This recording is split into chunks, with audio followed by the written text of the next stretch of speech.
Hi, today we wanted to make your internet viewing a little more personal and introduce you to Terry Tholen, who has 32 years of experience in the heating and air conditioning industry. Terry has graciously volunteered his time today to explain the exceptional features of this home and its heating and cooling systems. This house is heated and cooled by a ground source heat pump.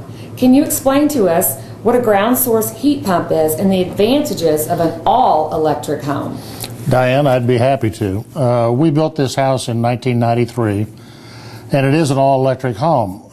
Some of the differentiation between a conventional construction home and an all-electric home, for example, the side walls or outside walls are all 2x6 construction, and the insulation value in those outside walls is R19.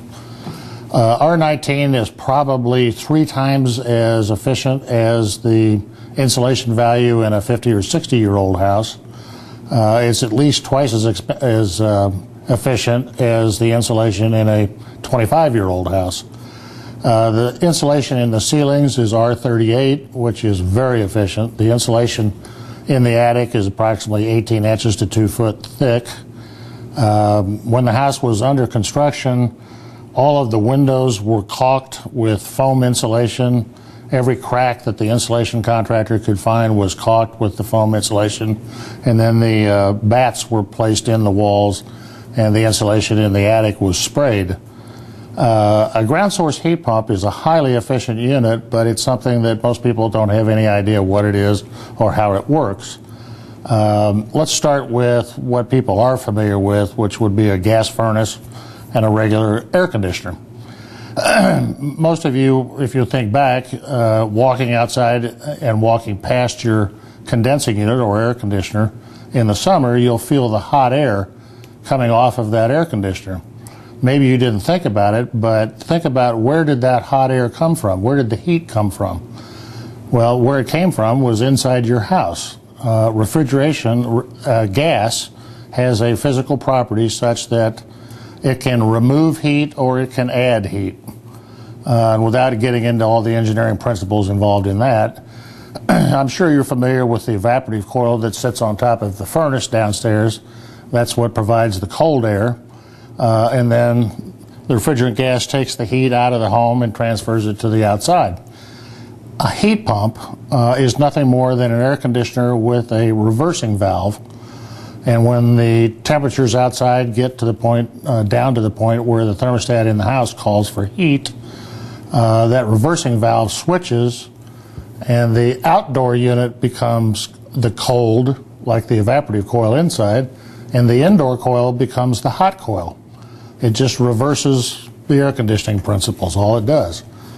A ground source heat pump, instead of transferring the heat from inside the house to the outside, or the cold from inside the house to the outside air, it transfers it to the ground.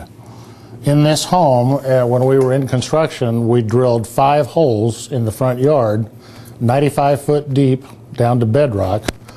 And if you went down in the basement, you would see pipe going through the wall outdoors to those 5 holes. It goes down each hole, back up, down, and then back inside to the ground source heat pump.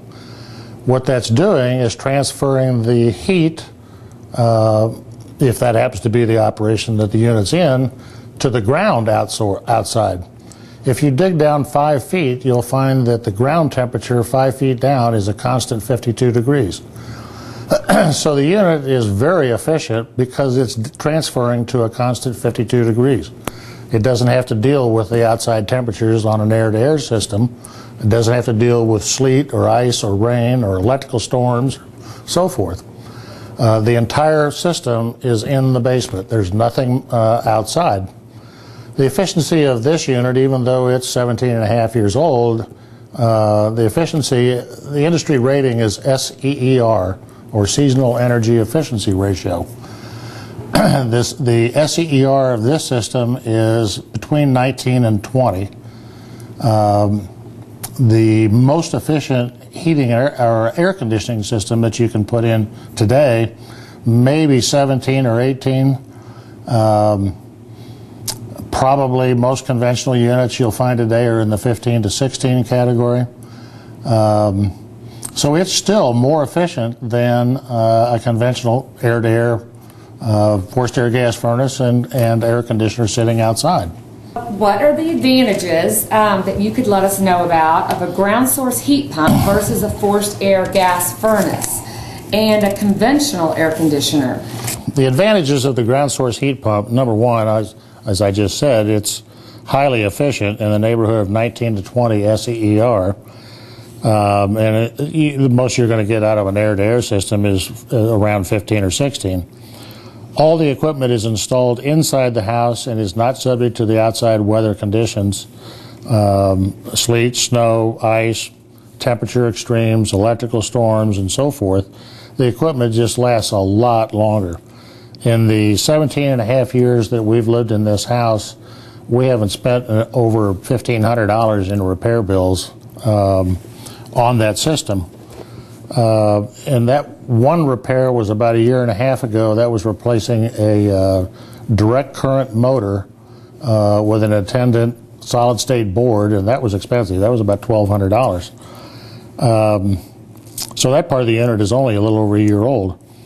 The temperature that you get off of a heat pump inside the home is much more of an even heat than off of a forced air gas furnace. The temperature coming off the top of a gas furnace is in the neighborhood of 120 to 125 degrees. The temperature coming out of the registers in a heat pump home, the temperatures are going to be in the neighborhood of 85 to 90 degrees. Your wives are going to find that their houseplants don't shrivel and die during the winter like they will with a gas furnace. Many of you may have noticed that as a gas furnace comes on, you'll feel a blast of warm air. You won't feel that with a ground source heat pump. So the efficiency and the comfort are the main advantages of a ground source heat pump. Terry, this home and the ground source heat pump, you mentioned the longevity, are almost 18 years old. How long can a home buyer expect a unit like this to last? Well, Diane, unfortunately, there's no way of guaranteeing how long it will last, but the only thing left to be replaced that's of any consequence would be the compressor, which sits down in the basement, not outside. I've talked with enough dealers and contractors that are in the business today to tell you that to replace the compressor would be approximately $2,500, and you would still have a ground source heat pump that was far more efficient than an existing air conditioner and gas furnace.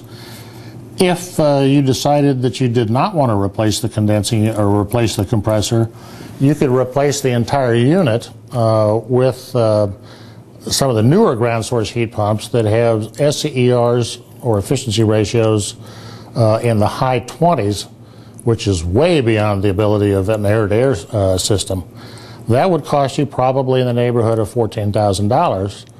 But if you were to compare that with tearing out the whole ground source system and putting in the highest efficiency air conditioning system and highest efficiency furnace that are available today, you'd have a comparable amount of money invested doing that. So you could just replace the compressor and still have something that's more efficient than anything available today. Well, thank you, Diane, for the opportunity to explain a ground source heat pump and also some of the features and benefits of an all-electric home. If any prospective homeowner has any further questions, feel free to give them my phone number and allow them to call me. I'll be happy to explain anything I can.